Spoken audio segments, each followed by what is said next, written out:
Yeah. We still don't have a quorum. You have Yes. three. You, Ronnie and Jana makes us 4. Hi, Carrie. Can you hear us? Yes, I can hear you. Okay. Welcome. Thank you. Should we wait to see if Rosemary comes on? No, I think we should start.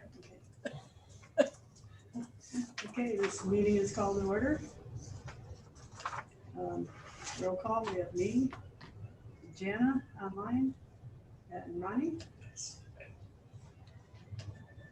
And that's all we have on the list here. Ex officio is supposed to be on the 20. There he is. There he is, see? Good introduction. Okay. Good to see you. Can you guys hear us okay online? If you guys could just speak up a little bit more, or if, I don't know if it's possible to move the microphone closer. It's a little quiet even on full volume. Yeah, you need to throw your voice on there. Again, the microphone is this camera, so Okay, talk to the camera. next item is the approval of the agenda. Do I have a motion to approve the agenda? I motion to approve the agenda. Second, it's been approved and seconded. All in favor? Aye. Next is the approval of the minutes of the meeting of July 11th. We have a motion for that? Actually, how many people were even there that are here?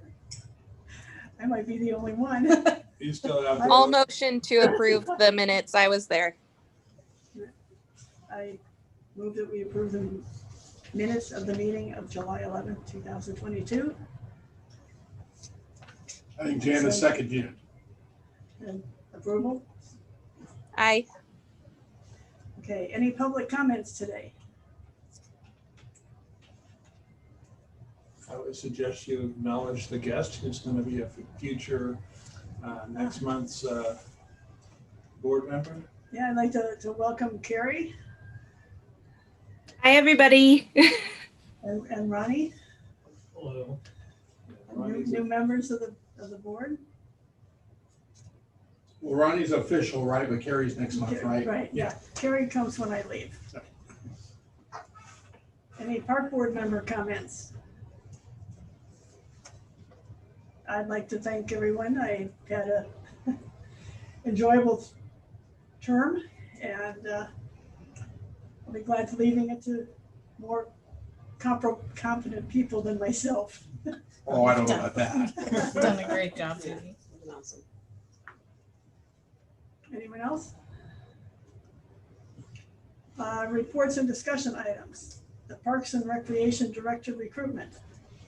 I can take that one. Okay, All right. Our Brian Smith was confirmed by the city council. His start date is November 30th.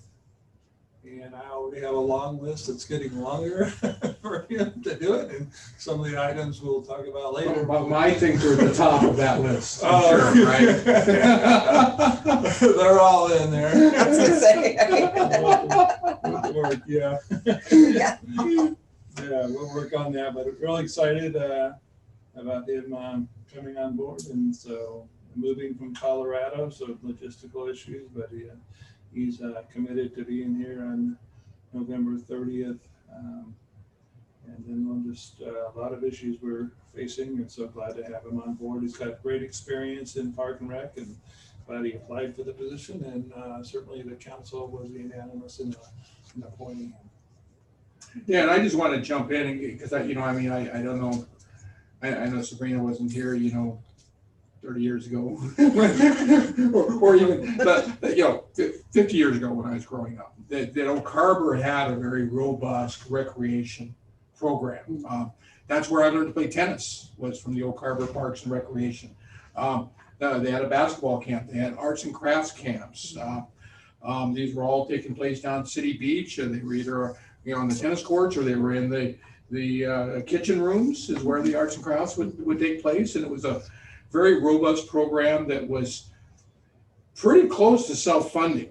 And you know, we came into budget cuts, you know, back in the 70s, I'm gonna say, right? And those programs went away, but you know, that's what I envision, right? To make some self-sustaining programs that we can operate throughout the summer, that are sustained through the fees collected for those programs. And then I've committed that, you know, as an individual, that I will make sure that any child who wants to attend those camps, they can't afford to, that we're going to find the money within our community to do that. So it is a self-sustaining program that's not going to be a burden on the city. It's going to provide huge services to the people in our community, and we're not going to be turning anybody away because of those costs. And so that's my big vision. That's what I've challenged our new Parks and Recreation Director with. You know, and I know it's going to take time to get off the ground, but the reality is timing is right to think that those are some attainable goals for summer, right? And that we could actually see a, you know, recreation program possibly in our community. So real excited about it. Okay, the next item is the Windjammer Park Community Input Process. That's me. So with Brian starting, what we are doing is making sure that I have the data gathered up, and I will be presenting it to him and working with him on how we want to get that back out to the community and council.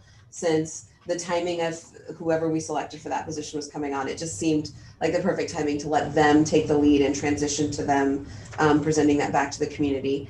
In addition to that, I do have a public records request that came in that I am meeting with that individual from the community so that we can just look at the data, and that is happening the first week of December. So I will also invite Brian to that meeting so that they can hear the community members' feedback. So that's what we're doing. What kind of records were they requesting? They wanted to see the data in its entirety, and since we haven't presented it to council or the community, we asked them if we could pause that process. We were willing to show it to them, but we wanted to pause that process because we didn't want it to come from a community member before it came from the city, or that council had an opportunity to weigh in on some of the feedback. I wouldn't say that based on the update I've given Blaine and the mayor, I wouldn't say that there's anything that would shock this group as to things that people talked about or wanted included, but I do want to make sure that we have a chance to look at it first and dissect it. Yeah, from my view, there's a mixed direction, which often happens. Oh, that's a surprise. That's why I said it's not surprising. I told Blaine, I said, it's funny when you look at the data because there's a lot of like, I want this. No, we don't want that. Oh, we want something in the middle. So there's that kind of thing happening with a lot of the items we talked about.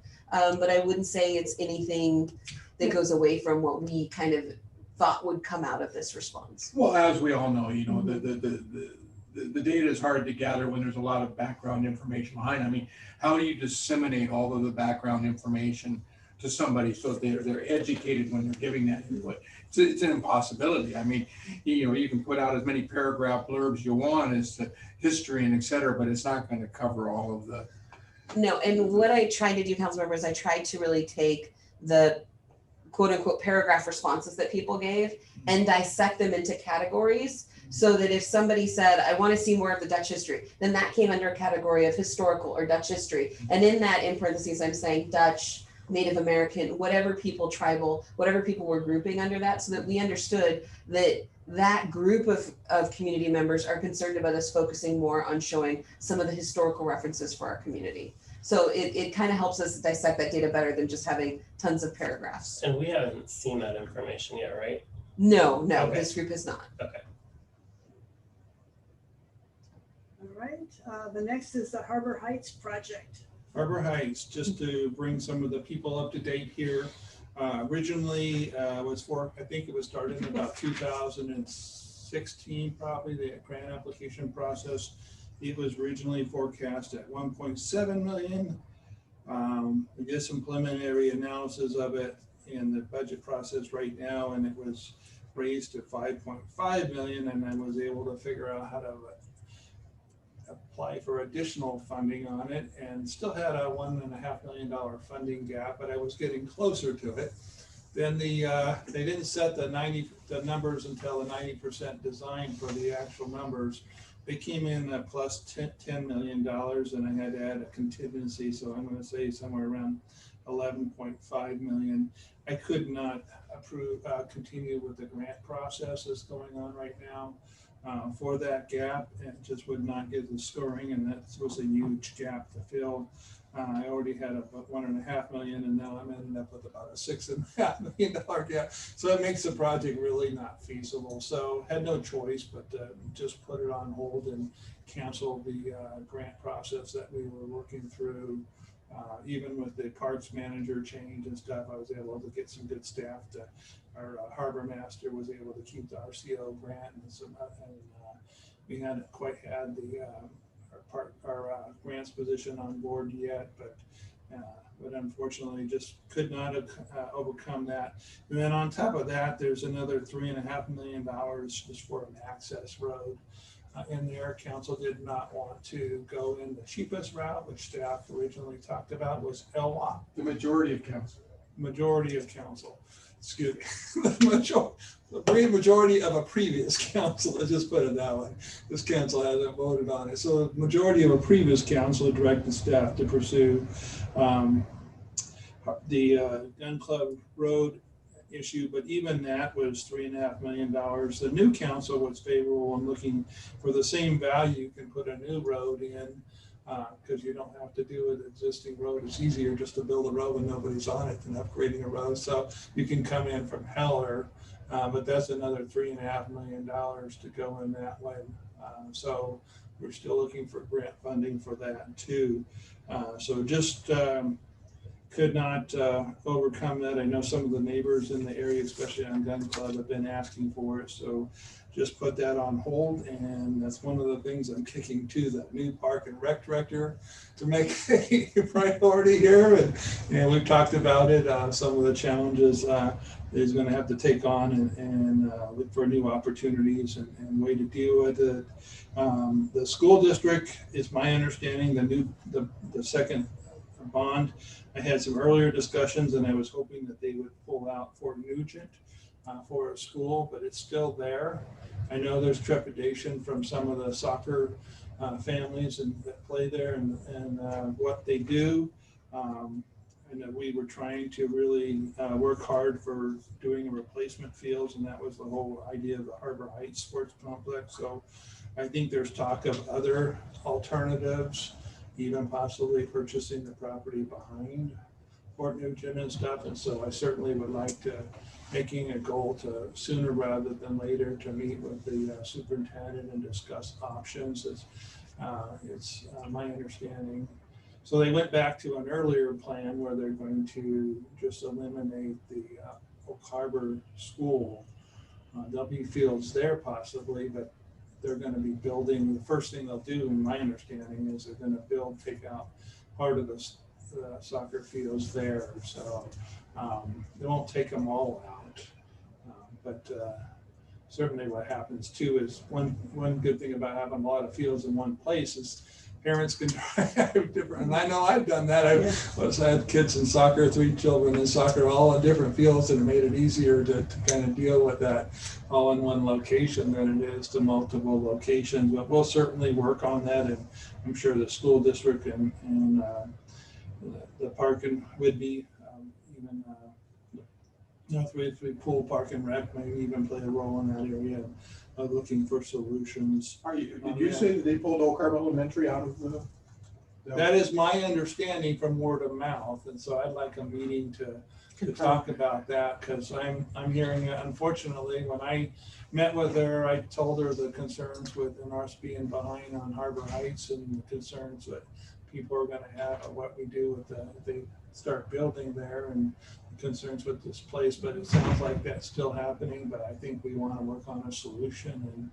And well, you know, I've been a big advocate, and I'm going to keep just putting it out there, and I mentioned it to Michelle last time I met with her, but the state taking ownership of the old stadium, you know, in that area as a park, you know, I just see that as an ideal. I mean, it's the center of our town, unlike Harbor Heights, which is, you know, as far away from residential as you can get in our community, and you're not even allowed to rebuild residential near it or around it. Here we've got that right in the center of our town, that'd be a great place to have a park. And if they did tear down Oak Harbor Elementary, which was originally one of the plans, was to actually tear that school down altogether. I mean, it was, it was in bad shape when I went to 5th grade there. It was the hand-me-down high school back then, right? If that were to happen, imagine that entire area, the property with the school district, the property with the original stadium, and our ball fields, and our pool, and our senior center, all of that being one big park in the middle of our community. Yeah, with reassessing needs and with some of the input we've gotten now, we really need artificial turf and lights. In the wintertime, it's just really difficult to practice. And so we have football and soccer and that needs that during the wintertime and can extend it drains a lot better in turf, and then you can put the lights. Because you're still planning on moving the bus barn, right? The bus barn is still going to No. go up to Olympic View? My understanding is it's staying there. Olympic View stays there. That's my understanding from my limited knowledge of talking. And it's Wednesday night's the launch, right? For the lawn. Wednesday night's the launch. Yeah, they're going to start some. I think are they starting? I don't know where I know they're starting at the senior services in December. They're doing a presentation at the center in December, and they're going to combine it as a presentation on the bond, as well as get to know the new superintendent and general information. So I feel like that my understanding is they're launching it fairly soon. I didn't get an exact date. Yeah, there's some sort of launch Wednesday night with the volunteers. There's a launch at Oak Harbor Elementary, I believe, for the bond. You can go ask questions. They'll have lots of information on it. And you can also pick up your sign if you want to support it. All right. Little ones. Any other questions? I'll take them. Okay. Okay, the next item, accessible park and playground. That was brought up by a wonderful council member, accessible playgrounds. And so I'm going to just kind of kick that to the new park and rec director and discussion. And I think he's got support of a couple of and it was talked about in the priorities of the council. So, and certainly some of the remodels that we have in the capital improvement plan of some of the parks, we can dovetail it. I know I've done it in other communities, and so it's a great concept of just all inclusive, where you have, instead of having just everybody just uses the same equipment, and it just happens that equipment is accessible for everybody. So and I guess there's a couple different concepts here that I just want to toss out there.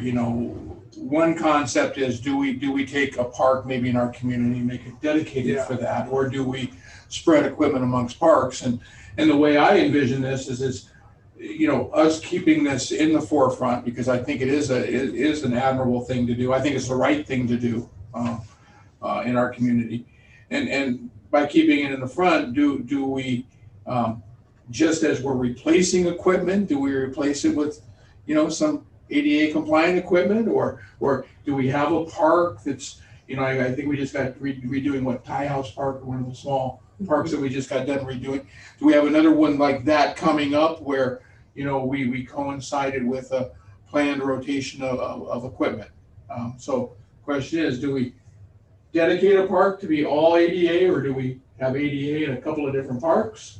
And then once we figure that out, then it's just a matter, I think, of, as we're replacing some equipment, either whether it be in that one park or in individual parks, we have this at the forefront, and we start looking at, what we can replace some of this stuff with that would be more accommodating. I think one of the interesting things that Mikhail and I experienced when we drove around taking photos of park for the new website and for Civic Rec, is that when you look at some of these parks too, there's the thing we talked about in the past is bringing, addressing also parking. Because when you talk about some of the existing parks and you think about individuals that have some special needs, we need to make sure that they can accessibly get in and out of that park. Mm-hmm. And so when you look at some of our parks, because we took photos of different parks around the city, some of them would be really great to have that add-on. Mm-hmm. And some of them you'd have to be really creative in trying to make that accessible, because the thing we don't want to have is where the park has the tools, but the families are like, I I can't access it and use it. What I pictured Yeah. in my mind, and again, it's not just all about me, right? But what I pictured was, we've got some parks that are really underutilized in neighborhoods, right? Where the neighborhoods may have access to multiple parks, and one of the parks is just kind of the dead park. Well, yeah, we do that one up, right? Because the drawback is, right, if we do an ADA park, we're taking away non-ADA use of that park, right? So we wouldn't want to take a neighborhood that's using a park and making good use of a park, and there's kids out there using it, and then take away the stuff that the kids like and leave them without a park. But I guess that would be the search. Well, the right? ADA parks, the accessibility, it's just a different kind of swing, but anybody can use it. Yeah, different type of swing, but it's more than just a swing. Yeah. Right. I mean, again, I don't claim to know, right? But I'm sure there's stuff out there that we would look at and go, that is really neat. Yeah, there's some cool stuff. Right. Oh yeah, there's great stuff. Yeah, like I think I saw one place where you actually have a swing that can accommodate a wheelchair, right? Where the wheelchair rolls up into the swing and locks into the swing, right? Good idea. Okay, thank you. The next item is the election of a chair and vice chair. Should we be doing that before we have all the new members on board, or? Well, that was the question with, it can just be a discussion until we have the new member come. And I'm just gonna throw this out there because I just got an email from Ms. Christina Mayhew, who's resigned. So now we are another member short, so we will be advertising that as soon as we can for another spot. So if that's something we want to say and do the beginning of the next meeting, we can certainly do that. And I checked with the city clerk, there doesn't have to be a chairman to start that meeting, so. Yeah, if we you are can to do hold, that. I would suggest you designate somebody to conduct the next meeting now, or you could decide, but that just gives us somebody to work with. For the agenda and stuff, yeah. Yeah. Any thoughts? Well, what about if at this point we appointed a vice chair, the vice chair would technically step into that role immediately when she's done. The vice chair could then either stay in that vice chair position or could be voted into the chair position, but at least we have that That's a great idea. one position That's a great idea. filled. Yeah. And so therefore I would nominate Ronnie, being he, is here. And let's Jana. Because we can't nominate Carrie yet, because she's not. No. I plan to normally be in there in person. I just have a sick kiddo home with me right now, which is why I'm not there today. That wasn't, but I wanted to see if you were interested in that position. I am fine stepping up if someone needs it, but if Ronnie wants it, he's more than welcome to it. Battle it I'm out. here longer. Well, we'll have to fill the chair next meeting too, so. Yeah, that's just it, right? And so you get this, one of you is going to get appointed, vice chair, and then the other one's probably going to end up the chair. Actually, I guess Carrie will be in that hunt too, right? Who else have we got? That's it. Well, That's it. that was, Oh, That's it. Rosemary. Yeah. Rosemary's. Yeah, I mean, we can still, even if you do the vice chair, we can put both on there just in case the vice chair becomes the chair and becomes a. Well, this is your first meeting. Are you okay with Jana stepping into the vice chair role? I think you make a motion. I see how upset Ronnie is. I make a motion for Jana to step into that role. You want to second that motion, Jana? I will second it. okay, so Okay, Jana's nominated for vice chair. So I can call the vote, Judy? and all in favor? Aye. Okay, Okay. next is the future meeting date and time.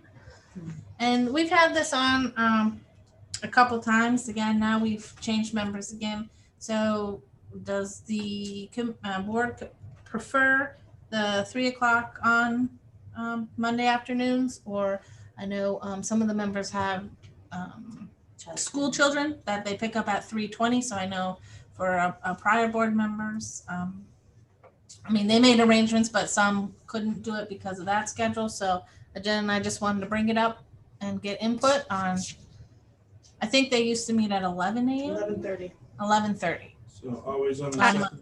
on I Monday. would prefer the earlier time if possible. That's fine. Me. I would prefer the earlier time too, if it's possible. Yeah, I I'll can accommodate certainly make it whatever work. everybody comes up with, but I'm sure I missed the conversation in a meeting, but whatever happened to our student member? We never It's been put on completed it. hold. And So we need to do the I can- bylaws, sorry, so the bylaws was, needed to be revised to include how that would work. And we hadn't gotten that completed, so that's the so next step. yeah, I think originally the thought was to have that person as the alternate position, which really the recommendation would be to add a student member, so they're a member, because as an alternate, you only vote when someone else isn't here. So, and that's a decision the board can make, and Yeah, my 2 and- cents on that is I think they should be a voting member. I mean, I think they're. which we can make it a Yeah, student member, but a Especially voting with as small of a member. group as we have and as small, tough of a time as we have of getting a quorum together. Yeah.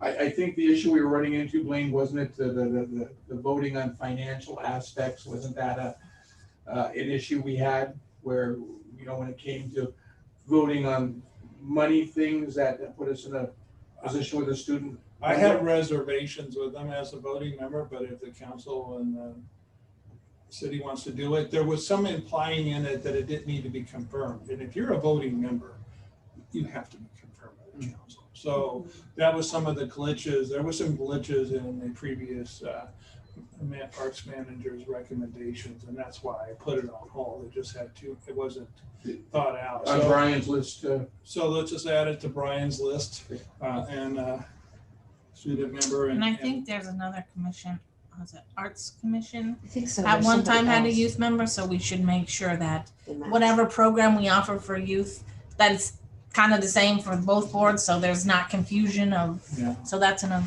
just from Yeah. a staff point to look into. Yeah, and they got rid of the student member when I started on the parks, supporting them.